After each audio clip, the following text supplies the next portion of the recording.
pesi basantu nyonso mbote na kombo na Yesu. Tikete kimia na kolo Yesu pe bolingo na ye ezala likolo ya ndeko moko na moko ya kolanda biso na nzela ya liteo. Tozo parler likolo ya parabole ya juge unique. Tobondeli Seigneur, te péché, merci pour ce temps. Bénis ce temps. Que ta grâce ait accompagné Bisso. Que ta puissance ait embrana Bisso na kombo na Yesu. Nous sommes tous na kombo na Yesu. Donne la compréhension à ton peuple au nom de Jésus. Amen. Luc chapitre 18. Jésus leur adressa une parabole pour montrer qu'il faut toujours prier et ne point se relâcher. Il dit, il y avait dans une ville un juge qui ne craignait point Dieu et qui n'avait d'égard pour personne. Il y avait aussi dans cette ville une veuve qui venait lui dire, fais-moi justice de ma partie adverse. Pendant longtemps, il refusa. Mais ensuite, il dit à lui-même, quoique je ne craigne point Dieu et que j'ai d'égard pour personne, néanmoins parce que cette veuve m'importune, je lui ferai justice afin qu'elle ne vienne pas sans cesse me rompre la tête. Le Seigneur ajouta, attendez ce que dit le juge unique, et Dieu ne fera-t-il pas justice à ses élus qui crient à lui et jour et nuit, et tardera-t-il à leur égard?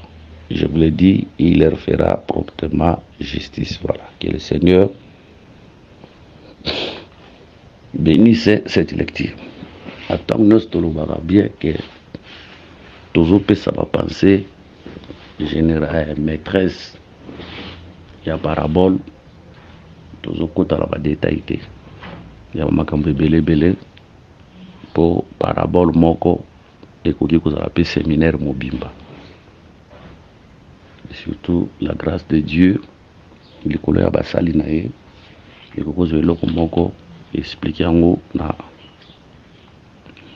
ba manière rebelle. Et en to lobi to pesaka seulement oyo ezali to pesaka seulement oyo ezali pensée maîtresse na kati ya makambo oyo tango toyebaka na kolobela yango. Voilà, bazo parler biso ke eza na juge moko oyo abangaka nzambe te. Tozokenda kotalisa ke juge oyo abangaka nzambe te ezalaka na nzambe ye moko oyo abangaka mutu te mpo nzambe abangaka mutu te mpe abangaka ye moko pe te. Jérémie 11:20. Mais l'Éternel des armées est un juste juge qui sonde les reins et les cœurs. Je verrai ta vengeance s'exercer contre eux, car c'est à toi que je confirme je confie ma cause.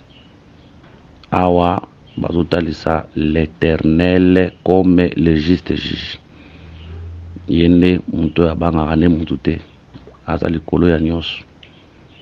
Satan abangaka nzambe po aza eloko te liboso ya nzambe, abangaka nzambe po Jacques azoloba boye. Jacques 2:19. Tu crois qu'il y a un seul Dieu, tu fais bien, les démons le croient aussi et ils tremblent. Donc c'est pour dire que les démons, Satan, babangaka nzambe, ils tremblent, batremblaka liboso na ye. Donc juge oyo abangaka nzambe te ezalaka nzambe ye moko, abangaka mutu te abangaka nzambe te ezalaka nzambe ye moko. Puis balobi ke juge oyo azalaka na égard ya mutu te, oyo ezotalisa le comportement de Dieu na ancienne alliance. Ezotalisa le comportement de Dieu na ancienne alliance, parce que sokotangi na mukanda ya Deutéronome chapitre 33. Deutéronome chapitre 33 18, verset 17. De son taureau premier-né, il a la majesté. Ses cornes sont les cornes du buffle. Avec elles, il frappera tous les peuples jusqu'aux extrémités de la terre. Elles sont les myriades d'Ephraïm, elles sont les milieux de Manassé. Ah, tango Moïse azopambola Joseph, a combien pas naé à l'obit de son taureau premier-né, il a la majesté. Ses cornes sont les cornes du buffle. Donc Joseph, tout le monde a un taureau, et ma séquence buffle. Donc tout le monde a un maman qui a double nature. Taureau, et buffle. Or taureau, avant d'en mboka na batu. Mais tandis que buffle, azalaka na zamba, azalaka na batu te. N'oubliez pas que tous ces enfants de Jacob balobelaka Christ nanu ye moko. Balobelaka Christ ye moko. C'est pour dire que tant tozomona Joseph, tozomona double nature ya Nzambe na kati na ye. Taureau ndeke avandaka na batu, mais tandis que buffle azalaka na zamba. Eloko netalisaka tant tomona buffle tozomona nature ya Nzambe ya couleur na Ancienne Alliance. Tant buffle azovanda na zamba etalisa les dieux qui étaient éloignés des hommes. Mais tandis que tant tozolobela taureau wana Nzamba komi Emmanuel aye kovanda na kati ya batu. Donc ta tozoloba le juge unique. Alors tout ce que nous ça, la nature de Dieu comme buffle. C'est ça, la nature de Dieu comme le Dieu de la colère, l'ancienne alliance, après le péché de l'homme, Nzamba komaki éloigné na mutu. Nzamba komaki éloigné na mutu, azalaki susu na mutu ensemble te. Azalaki musika. On attend qu'on va le dire que azane gari ya mutu te. C'est ça le buffle qui est tellement fort. Maintenant, ma casse n'est pas celle de la zamba, très colérique. Tandis que le taureau, c'est ça l'Emmanuel. Nzambo est na katiabatu. Au monde loko yo, na Exode chapitre 33, car l'homme avait péché, Moïse resortait d'assignation, à Tiango Libanda Yakan. Maintenant, on voit en Exode chapitre 25, verset 8. Là, le Seigneur dit, ils me feront un sanctuaire et j'habiterai au milieu d'eux. Dans Exode chapitre 33, on a tous en ancienne alliance. Donc après le vaudor, tout le monde va s'attendre après. Donc après le péché de l'homme, nous avons s'éloigner dans Moutou. Mais Exode 25, 8, tant que il me fera un sanctuaire, j'habiterai au milieu d'eux. Ça c'est l'Emmanuel, Dieu qui était éloigné au milieu des hommes. Dans l'ancienne alliance, nous avons justice. Dans la nouvelle alliance, nous avons justice. Donc, wana ezalaki otalisa les juges uniques. Mais maintenant, remarquez, Bible zolo baboye, nous a toujours na verset 3. Il avait aussi dans cette ville une veuve qui venait lui dire fais-moi justice de ma partie adverse. Nakacha vive luana ezalaki pe na veuve moko. Mais veuve wana bandaki koya epa na ye asala ye justice. Maintenant veuve wango tia bandaki koyamba lebele wana asala justice parce que veuve wana ezalaki na cas adverse ou bandaki koyokana bango te puisque il falaki juge asala ye justice pour na cas adverse wana mais juge abanene koboya veuve aussi kwa zanani tozoloba boye tokopesa baécriture tolobi ke veuve oyo eza Adam tokopesa baécriture Adam en Eden ntango Nzambe azokela ye azalaki mwana ya Nzambe mpe azalaki mwasi ya Nzambe mpo ndenge tozalaka boye tozalaka nyonso ya Nzambe tozalaka bana na ye tozalaka richesse na ye tozalaka basali na ye tozalaka bami na ye tozalaka pe mwasi na ye a précisé bas c'était moi si parce que nous formons un seul corps. C'était si Adam et Eden, azalaki mwana nzambe, azalaki serviteur ya nzambe, azalaki pe moi si ya nzambe. Maintenant, vous remarquez, donc on peut sa explication, l'écriture. La loi que Dieu avait donnée à Adam, que l'ignorance, mais quant à l'arbre de connaissance du bien et du mal, cette loi, cette loi-là, c'est ça la parole de Dieu pour cet temps-là. Cette parole-là, tata Adam, mobali Adam, Adam. De même aujourd'hui, la sainte doctrine qui est notre Père, qui est la parole de Dieu aujourd'hui, ils ont pour l'abisso. Mobali, surtout pour l'abisso. Maintenant, Adam a transgressé Mobeko Ana, Adam avait tué Dieu. Abomaki nyonso Adam tikalaki veuve. Parce que moi si lisungi na ezalaka mobali. Maintenant, Adam tikalaki veuve sans lisungi, c'est ça l'humanité tout entière. Otokomaki veuve, tel veut dire tokufelaki mobali ezanzambe. Tozui dans Ésaïe chapitre 55 et 54 verset 5. Verset 54 5. Car ton créateur est ton époux, l'Éternel des armées son nom, et ton rédacteur est le Saint d'Israël, il se nomme Dieu de toute la terre. Ici, Dieu se présente, le créateur c'est un époux. Tozui Lamentation chapitre 1. Et quoi? Elle est assise solitaire, cette ville si peuplée. Elle est semblable à une veuve, grande entre les nations, souveraine parmi les États. Elle est réduite à la servitude. Ah, Nzamba Zako s'adressait à la ville à Jérusalem. Que ils ont la veuve. Or, n'oubliez pas que cette ville de Jérusalem représente les peuples d'Israël. Mais maintenant, Nzamba Zolo Bake, Batikali loko la veuve. Mais Nésaïe 54, verset 5. Una nzamba zolo bazalaka mobali ya Israël. Mais awa nzamba zolo bake ville tikali loko la veuve, ça veut dire Israël tikali loko la veuve. Est-ce que nzamba kufaka? Nzamba kufaka te. Mais nakata langage c'est pour dire que moi si Israël a koufé le mobali. Na langage cela veut dire ville wane koufé le mobali. Or mobali na bangonane nzambe. Cela veut dire nzamba kufaki. Nzamba kufaka te. Parce que Nzambe n'a pas soutien à ville ouane. Nzambe n'a pas caché à ville ouane. Et tel ça tout simplement, quand Israël avait péché, Nzambe n'a pas abandonné bango. Et bien n'a utika bango. So kutika bango wana, Nzamba zo benga bango veuve. Donc c'est pour dire qu'ils ont quoi Nzambe a koufi, mais Nzambe a koufarate. Donc séparation wana, base sur l'issungi Nzambe. Donc l'occasion tel ça dans une alliance.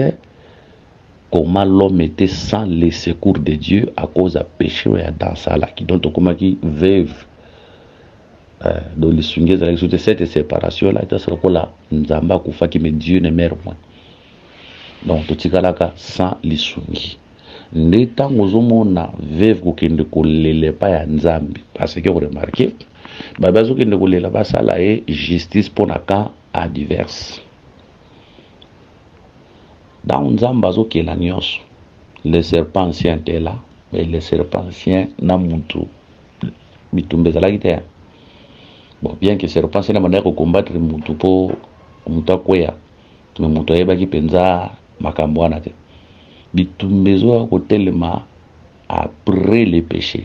Donc quand le péché vient, le camp adverse a l'ennemi, c'est ça l'ennemi, a l'ennemi pour nous combattre. Parce que vous remarquez une chose. Nzambe na Genèse chapitre 3 tawu mutasumuki abayeli bosoni tawu nzaba bandiko kata kata ba sentence na bango aye pas serpent alobine ke okolia poussière akiti na se aye bisi adantie poussière qui retournera dans la poussière na likolo azolobela tozona na écriture yango pour la précision tozana mukanda ya Genèse toujours yango pour la précision le temps que toujours luka yango na fouille Je m'excuse, Nazolo écriture. Genèse chapitre 3, verset 14. L'Éternel Dieu dit au serpent, puisque tu as fait cela, tu seras maudit entre tous les bétails et entre tous les animaux des champs. Tu marcheras sur ton ventre et tu mangeras de la poussière tous les jours de ta vie. Akitina, verset 19. C'est à la sueur de ton visage que tu mangeras du pain, jusqu'à ce que tu retournes dans la poussière d'où tu as été pris, car tu es poussière et tu retournes dans la poussière. Na verset 14, appelle si serpent, aller à poussière. Na verset 19, appelle si moutouza poussière. Donc, on comprend que les serpents, c'est comme le diable. La poussière, c'est ça l'homme qu'on lui donne afin qu'il aille dominer. Parce que manger et pas Nzambe et talisa que l'homme sous n'est pas abisso battre. Ce que dit Daniel chapitre 7, verset 7. Après cela, j'ai regardé pendant mes visions nocturnes. Et voici, il avait un quatrième animal terrible, épouvantable et extraordinairement fort. Il avait des grandes dents de fer. Il mangeait, brisait.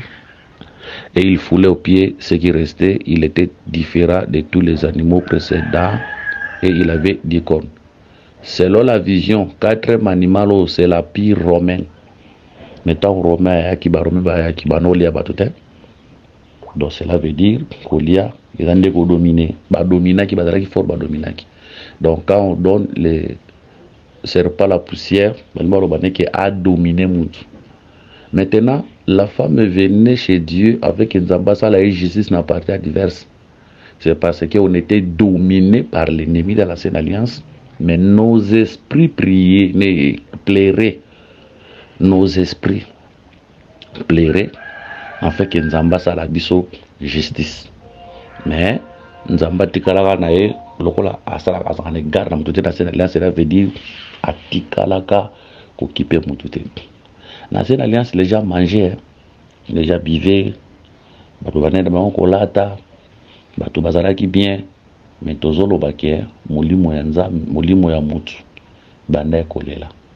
De même aujourd'hui, tout celui qui n'a pas Dieu dans sa vie, kolanda été nandenga tamba na mitu nandenga lati bien, son esprit est dans la difficulté, son esprit plaire.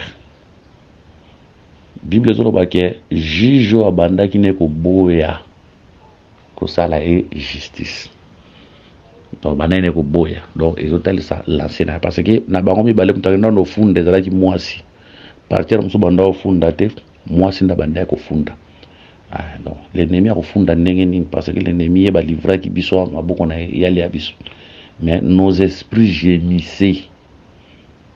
Nos esprits gémissaient. Donc il n'a pas sa justice en Zambie.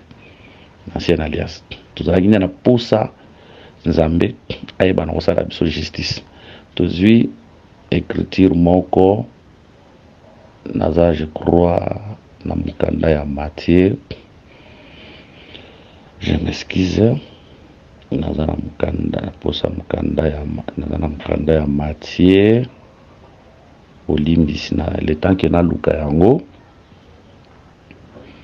Eza na mukanda ya Matthieu chapitre 5 verset 6. Matthieu chapitre 5 verset 6. La Bible dit: Heureux ceux qui ont faim et soif de la justice, car ils seront rassasiés. Le Seigneur a dit heureux. Alors, heureux ceux qui ont faim, soif de la justice, car ils seront rassasiés. Bon, tu veux dire qu'une écriture peut être interprétée de manière rebelle. Pour on dit que l'écriture est comme un pelelo. Pour nous retalisa qui est na mukilo justice exacte. Qui est na jugement, mutazaki lupango eza ya ye, mais komona basali ba aventure moko bo lui que lupango eza ya mutu wana. L'injustice ezali, bato bakosala ba élection. Mona ba élection bimi oka ba député bazolela oka ba député muso ba invalider ye babiki o député muso bazolela lobiki normalement ngai nde mutu nazwaki mais ba che député na place na ngai. Donc to mona Israël kuna zoko bundisa ba opesa ordre attaquer mais RDC koto bindel ba baneki o à négocier. Tout ça est injustice. Mais il y a un peuple au bazol la justice. Ils seront rassasiés. Tozon di makile aussi la terre justice ezate. Mais tout est bana ko bikela to kozala rassasier na justice nzambe na reine millénaire. Kuna ne justice nzo solo ko vanda na se ya mabele na reine millénaire parce que reine millénaire ezala règne ya justice tant ya ko démontrer ngo ibele ezate. Maintenant tous ont peu écriture to kozonga rango pe na se alliance pour dire qu'il y avait aussi un peuple qui avait besoin de la justice. C'est cette veuve là. Ou les lois zo lela wana azalaki na posa basa la justice mais nzamba boyaka ko sa de justice. Maintenant où le Seigneur azoloba azo prophétiser erré ils seront. Là c'est dans la prophétie dans le futur. Ils seront dans la futur. C'est ça à la croix de Golgotha. C'est là où Dieu nous a fait justice et aujourd'hui nous sommes rassasiés et à justice. Donc vous allez avoir la justice nationale, la justice, vous allez avoir la justice, le bosso ya serpent ancien. Oh oui, beaucoup nous avons livré comme ça dans beaucoup naïf. Mais à la croix de Golgotha, le Seigneur a créé la justice. Donc tout nous sommes en moi sur zo bêta, zo kende, bah ça la justice, c'est ça l'ancienne alliance. Là où les cœurs gémissaient, mais nous avons pas là pour ça la justice. Mais tant on a écouté qui, nous avons télémaki à ça la justice. Voilà pourquoi peuple de nous devons faire beaucoup trop attention à la marche na le bosso nzambe. Lelo eza makamba pasi ya soki totali même na ba télévision okomona comment les ministres de baza ko se comporter bazo bossa na kikanda nzambe ezalaka. Tala ba émission bazo sala, ils oublient que la colère de Dieu existe. Ba ministre nzambe ba monde ko l'église comme ya bango baza ko se permettre baloba n'importe quoi, n'importe où, même na télé. Bah comme bah débat moko inutile, bah débat non pour élever Dieu, mais bah débat pour humilier les autres, bah débat pour nous ça qui est en connaissance. Plusieurs ministres de Dieu, ils l'ont macabo bazo sala bazo bossa na que la colère de Dieu existe. Attention mes frères, la colère de Dieu existe. Atanzambe amazanza bulingo meto ba kabetaka. Hein? Tu ba kabetaka. Vevo sera commis boé, conséquence de expliquer, c'est le péché d'Adam. Quand tu transgresses la loi que Dieu te donne les dos, tu vas souffrir, l'ennemi va dominer sur ta vie. Alors nous devons faire beaucoup trop attention. Donc moi sur ma tour abandaki ko beta. Et ça, l'ancienne alliance, comment on avait besoin de la justice de Dieu. Menzambe, parce que là on s'est la justice, mais yemo kwa yeba kitanga on s'est la justice. C'était à la croix de Golgotha. Ndaye baki na ko sala biso justice. Liboso ya camp adverse. C'est là qu'il y a la croix de Golgotha que le Seigneur nous avait justifié. Nous sommes rassasiés de la justice parce que Christ à la croix de Golgotha a la justice. Aujourd'hui, l'ennemi ne nous domine plus. Tout ça subilé n'a été. Tout ça subilé à Satan. Parce que le Seigneur nous avait délivrés à la croix de Golgotha.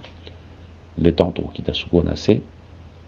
Instruction nyonso parabole nyonso nous avons mandé kopesa yango pour nous dire il faut toujours prier.